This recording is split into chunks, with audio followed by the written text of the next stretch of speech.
Hello everyone, मैं अपने channel रिसर्वे में आप सभी का स्वागत करता हूं।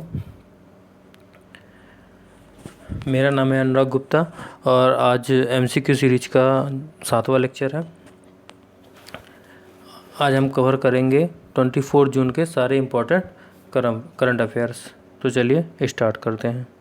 अगर आपने मेरा चैनल अभी तक सब्सक्राइब नहीं किया तो प्लीज़ सब्सक्राइब कर लीजिए और बेल आइकन के बटन को भी प्रेस कर दीजिए ताकि सारे अपडेट्स आपको मिलते रहें।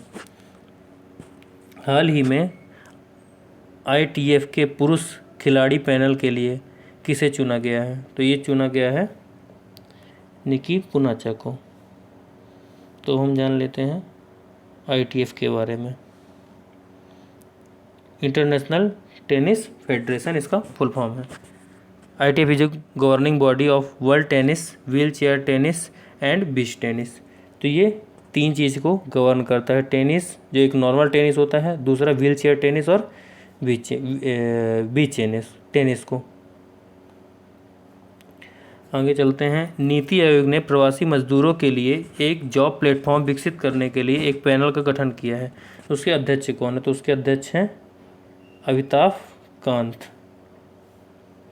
अमिताभ कांत उसके अध्यक्ष हैं। किसके?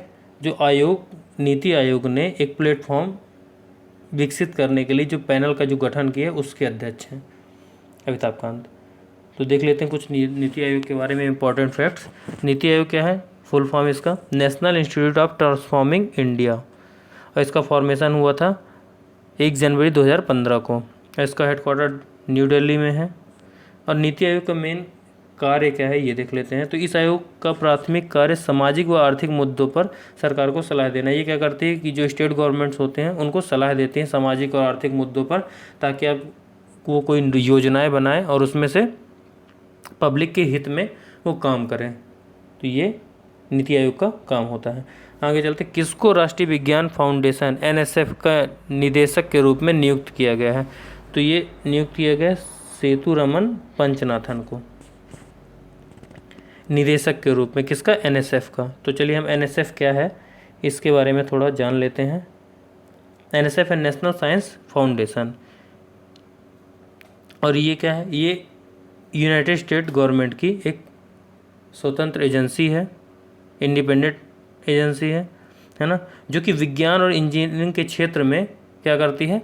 जो शिक्षा का समर्थन करती है ना।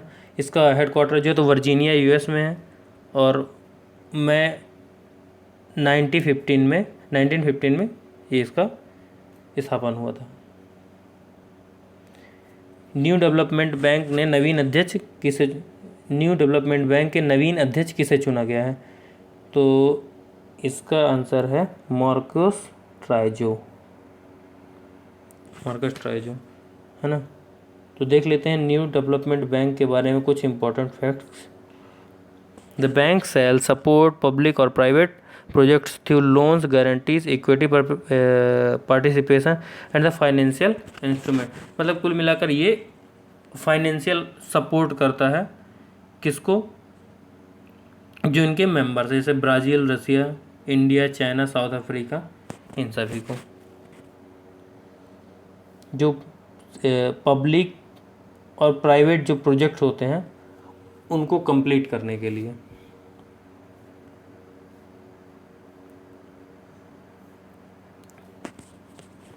किस राज्य ने ओला इमरजेंसी सेवा शुरू की है? तो ये ओला इमरजेंसी सेवा शुरू किया है हमारे तमिलनाडु सरकार ने। तो तमिलनाडु के बारे में कुछ इंपॉर्टेंट फैक्ट्स पहले जान लेते हैं। तमिलनाडु की कैपिटल है चेन्नई, डिस्ट्रिक्ट है यहाँ 38, और यहाँ के CM है इडप्पाडी कुमार पलनीस्वामी, और गवर्नर है बनवारीलाल पुरोहित। आगे चलते हैं। किस राज्य सरकार ने लोगों के दरवाजे पर पेंशन देने के लिए YSR पेंशन कनुक योजना लॉन्च किया है? तो ये है इसका आंसर आंध्र प्रदेश गवर्नमेंट ने ऐसा किया। तो चलिए हम आंध्र प्रदेश के बारे में थोड़ा बहुत कुछ जान लेते हैं कि वहाँ का कैपिटल है अमरावती, डिस्ट्रिक्ट है 13, गवर्नर है विश्वभूषण हरिचंद्रन, और CM वहाँ के हैं YS Jaganmohan Reddy. Next question की ओर चलते हैं। हाल ही में टाटा पावर ने किस राज्य के साथ 1000 मेगावाट सौर परियोजना विकसित करने का समझौता किया है? तो ये किया है महाराष्ट्र सरकार के साथ टाटा पावर ने 1000 मेगावाट सौर परियोजना, जो सोलर सिस्टम होता है हमारा, है ना, तो उसको विकसित करने के लिए समझौता उनका हुआ है। तो महाराष्ट्र के बारे में अब जान लेते हैं हम कुछ, कि वहाँ की कैपिटल है मुंबई, डिस्ट्रिक्ट यहाँ 36 है, गवर्नर है भगत सिंह कोश्यारी और सीएम है उद्धव ठाकरे। तो अब नेक्स्ट क्वेश्चन की ओर चलते हैं। हाल ही में एडीबी ने 2020 में एशिया की जीडीपी ग्रोथ रेट कितना रहने का अनुमान लगाया है? तो हालांकि जैसे कि हमारी इंडिया जो है तो डेवलपिंग कंट्री है, तो हमारी रहती है 3, 4, 5 और हमेशा से अभी 7 रहती आई है कुछ टाइम पहले से। पर इस बार जितनी है 2020 की जीडीपी ग्रोथ का अनुमान लगाया गया है एडीबी के द्वारा, यह एशियन डेवलपमेंट बैंक के द्वारा 0.1%। और कुछ जो डेवलप्ड कंट्रीज़ हैं जैसे कि हमारा अमेरिका हो गया, इनकी तो माइनस में चली गई हैं जीडीपी। कल के हम कुछ क्वेश्चंस को रिवाइज कर लेते हैं। बीएमडब्ल्यू का नया अध्यक्ष किसे बनाया गया है? तो ये विक्रम पावह को। किसने क्वालिटी एंजेट कलनरी कप 2020 जीता है? तो ये है अंगद सिंह राणा। मेरा जीवन मेरा योग प्रतियोगिता किस मंत्रालय की पहल है? तो ये आयुष मंत्रालय की पहल है। फिलीपींस में भारत के अगले राजदूत निम्न में से किसे नियुक्त किया गया है? तो ये शंभुएस कुमारन को किया गया है। कौन 2020 रिचर्ड डॉकिंस पुरस्कार प्राप्त करने वाले पहले भारतीय बन गए हैं? तो ये जावेद अख्तर बने हैं। इन सब के बारे में डिटेलिंग मैंने कल ही कर दी थी, आज मैं सिर्फ रिवाइज करवा रहा हूँ। हाल ही में किस राज्य ने महासंयम पोर्टल लॉन्च किया है? तो महासंयम पोर्टल हमारी महाराष्ट्र सरकार ने लॉन्च किया है। हाल ही में क्लारा एंड द सन नामक पुस्तक किसने लिखी है? तो ये काजुओ इशिगुरो ने लिखी है। हाल ही में जर्मनी ने जनता को कोरोना वायरस से बचने के लिए कौन सा ऐप लॉन्च किया है? तो ये किया कोरोना वार्न ऐप। किस राज्य केंद्र शासित प्रदेश के प्रशासन ने ग्राम पंचायतों के सामाजिक आर्थिक विकास में उत्कृष्ट योगदान देने के लिए दीनदयाल उपाध्याय सशक्तिकरण पुरस्कार जीता है?